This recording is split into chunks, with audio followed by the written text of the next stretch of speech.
morning, good afternoon, good evening po sa bawat isa. Bakit nga ba kailangan natin ng personal accident insurance? So, katulad po nito, ayan, nung nakaraan lang po, meron kaming isang business partner na, ayan, nakakalungkot man po ay nakaupo siya ng lord dahil na-aksidente po siya. Nadali po siya ng isang bus.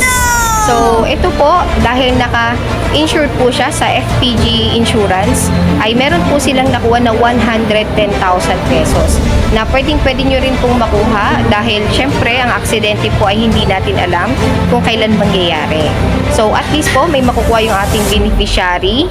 Ayan, na malaking tulong din po sa ating maiiwan. So, sa mga gusto pong kumuha ng personal accident insurance, pwedeng-pwede nyo po akong i-chat at i-approach, lalo na po sa mga Toda riders, sa mga grupo ng riders po na lagi pong nabiyahe, ayan, at umiikot.